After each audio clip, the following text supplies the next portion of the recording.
Vamos conversar sobre tireoide, distúrbios da tireoide, com ela, a doutora Maitê Pimentel, que é médica. Seja muito bem-vinda. Muito obrigada. Já elogiei a doutora Maitê, que esse casaquinho dela tá uma graça. Ó, acho que quem está em casa também vai concordar. Tudo bem, doutora? Obrigada. Tudo bem, e você? Também. Melhor agora, porque a gente vai falar de um tema que é tão recorrente. Sim. Não é? Tireoide, assim, as mulheres têm mais a tireoidite de Hashimoto e hipotireoidismo. 9 mulheres para um homem, então é doença mesmo de mulher.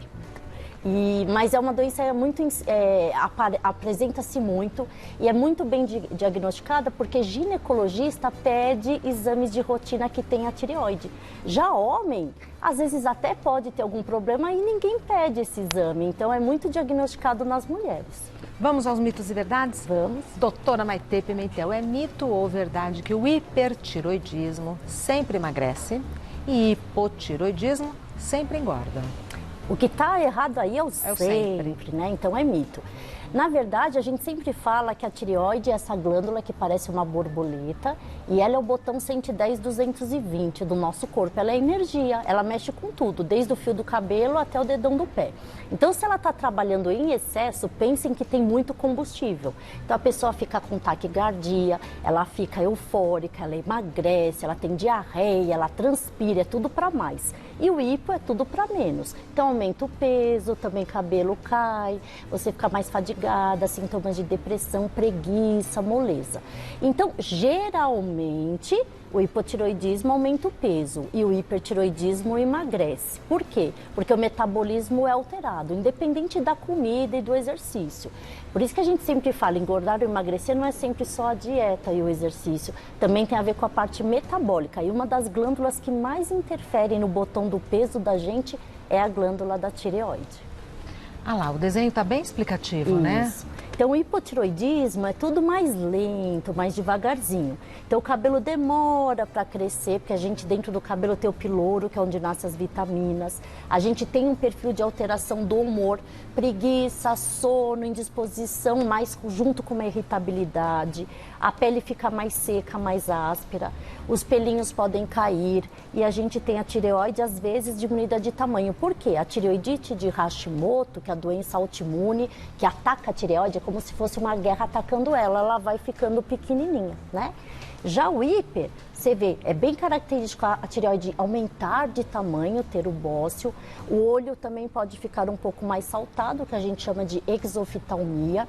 A gente tem o aceleramento do todo o metabolismo, então perde peso, transpira mais, diarreia, insônia.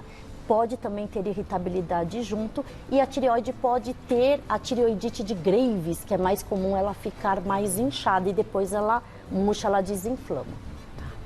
Continuando, é mito ou verdade que quem tem distúrbios na tireoide pode ter muita queda de cabelo? É verdade. Você sabe que, vocês veem que a característica é muito para cima ou para baixo, mas a queda de cabelo é um sintoma, um sinal e que você aparece nos dois, tanto no hipo quanto no hiper. Aí você fala, por quê? No hiper é tão acelerado o metabolismo que o fio quer crescer rápido, então ele cresce rápido e cai. E no hipo, por ele crescer muito devagar, a gente tem a impressão que não está crescendo, mas não que ele está caindo, e sim, na verdade, ele demora para crescer e todo esse mecanismo do piloro faz também, às vezes, ter uma oleosidade a mais e uma queda. Então, queda de cabelo, fiquem atentos, pode ser tireoide para cima ou para baixo. É mito ou verdade que quem tem distúrbios da tireoide sempre apresenta sintomas? É mito. E até tem uma dúvida que muitas pessoas, e médicos também perguntam muito, é o hipotiroidismo e o hipertiroidismo subclínico.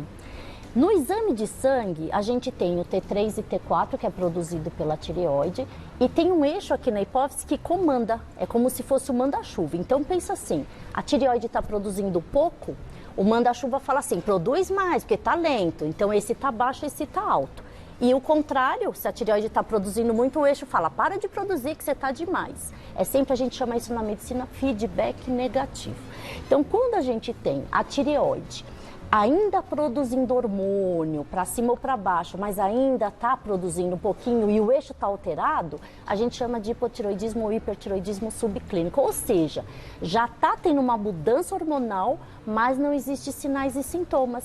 Então, existem sim problemas de tireoide em que a gente não tem ainda um sintoma tão evidente. E se não tratado, isso pode piorar.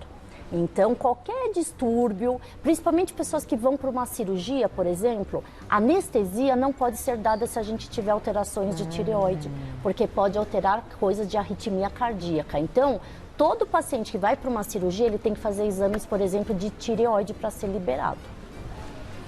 É mito ou verdade que a tireoide pode desregular o ciclo menstrual e comprometer a fertilidade? É verdade. Então, olha só, a tireoide regula tudo, então ela regula também o nosso ciclo menstrual. O hipotireoidismo, geralmente a gente tem amenorreia, irregularidades do ciclo que demora, vem a cada 3 meses. E o hiper geralmente sangra mais vezes. E o hipotireoidismo tem que ser tratado, por exemplo, numa gestação, porque pode até correr o risco da gente ter alterações no crescimento, na memória, em toda a parte cognitiva do neném.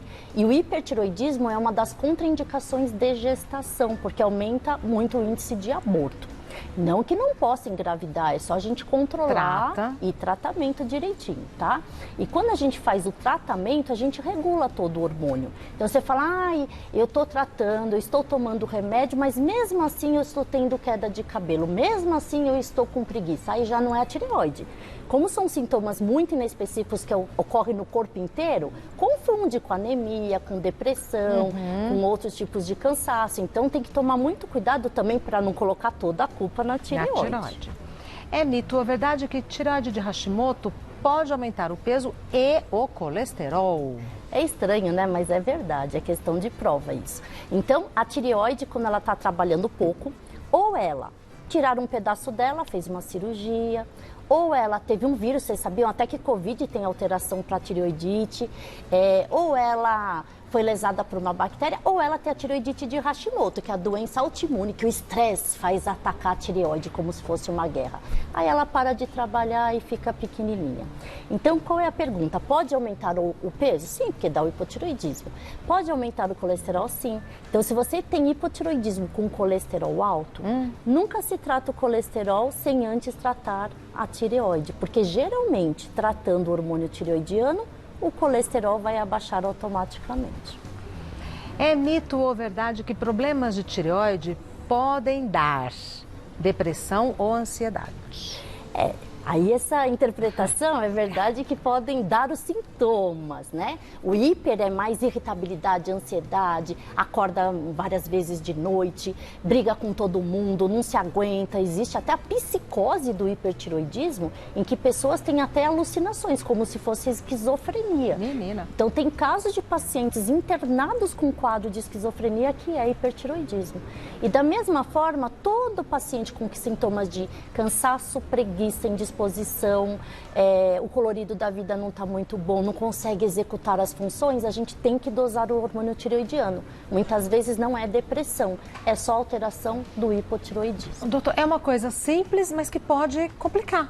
Sim, e são sintomas que eles se confundem com muitas coisas. Para o médico é Sim, e às vezes você tá levando isso, ai, tô cansada, ai, o cabelo tá caindo, acho que eu tô com anemia, não tô comendo carne, ai, eu acho que eu trabalhei muito hoje, vai empurrando, isso vai se agravando.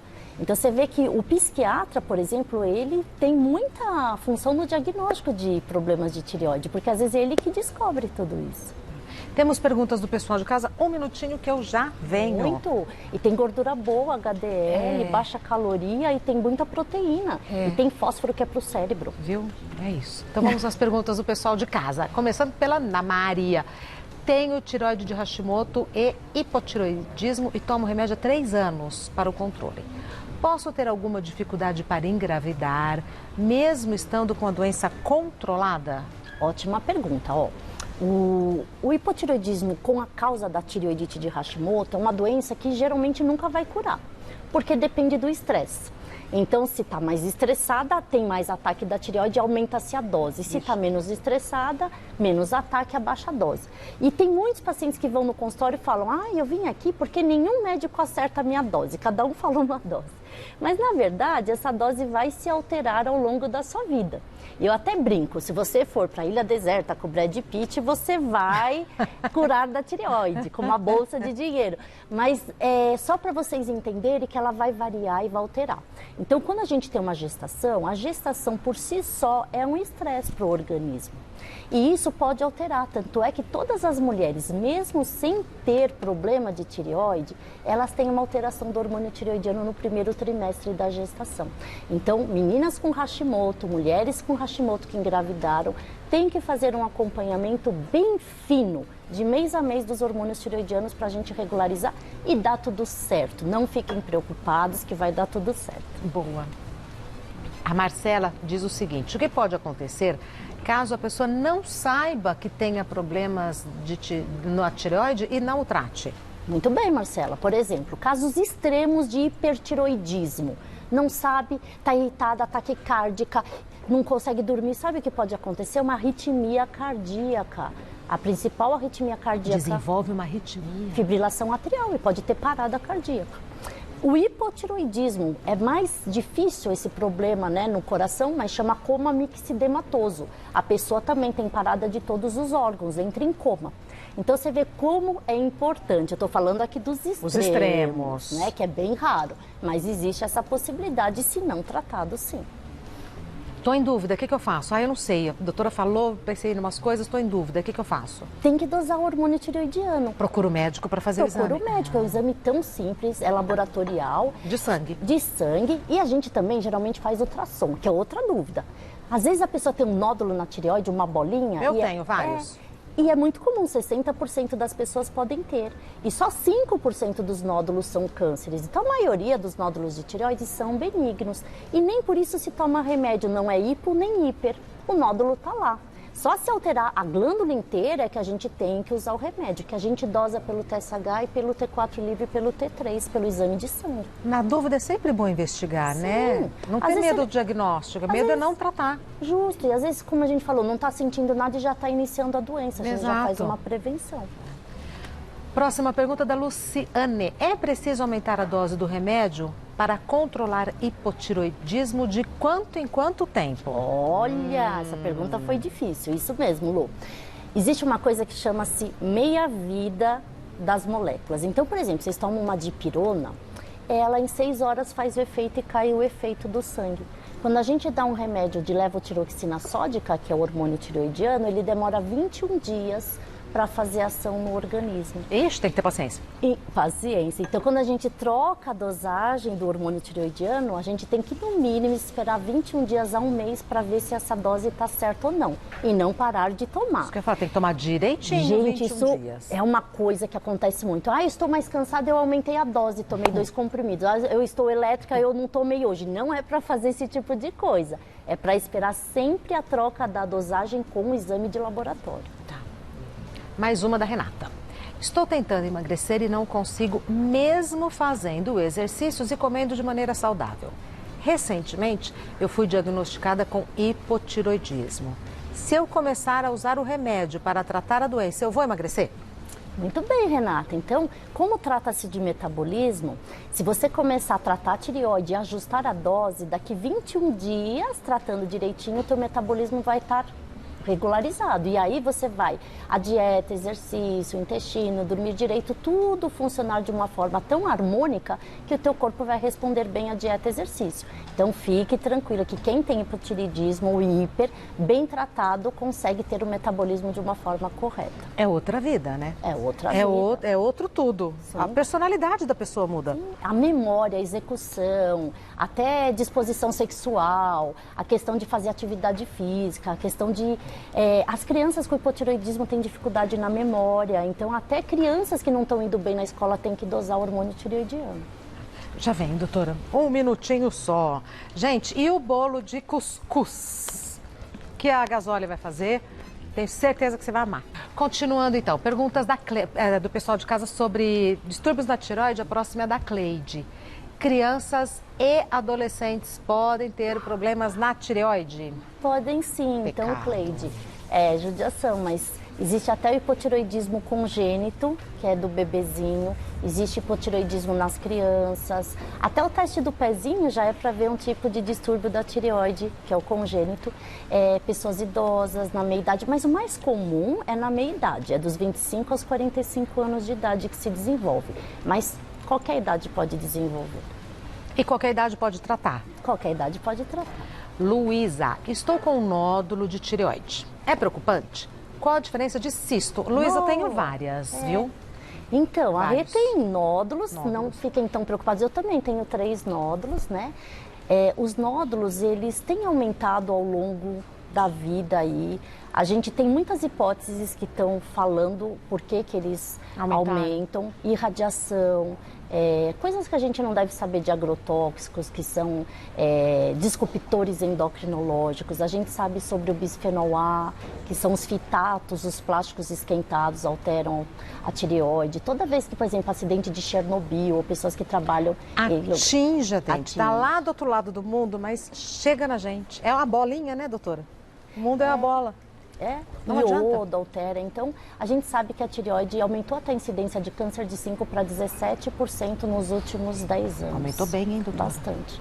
Então, tem que sim investigar, não fiquem com medo. A maioria dos nódulos são benignos e a gente vê pelo ultrassom a característica. Se ele é bem definido, se ele tem uma vascularização central, periférica. Então, são dados que o médico vê e fala, esse tem que fazer uma punção. A punção também não é nada de tão perigoso, é uma punção aspirativa com agulha fina, não precisa de anestesia, é guiada pelo ultrassom. Mas cistos, que era a pergunta, cistos são 100% benignos.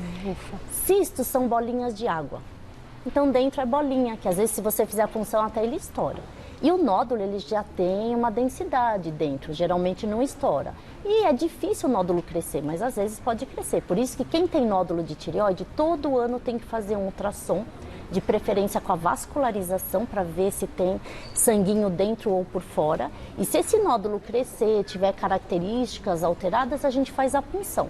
Não é porque fez a punção, tem que fazer sempre. Só se esse nódulo modificar ou tiver aumento de 20%. Então, cisto é benigno, nódulo provavelmente é benigno, tem que investigar e sempre seriar com ultrassom com o seu médico. E sabe uma coisa que a gente não deve fazer como paciente? Ler o resultado do exame. A gente não entende nada e mais acha que é coisa ruim. Não pode ler o resultado do exame. Aí põe no Google, não explica nada. Dá pro médico. O médico fala tudo, a gente pergunta. Aí chora.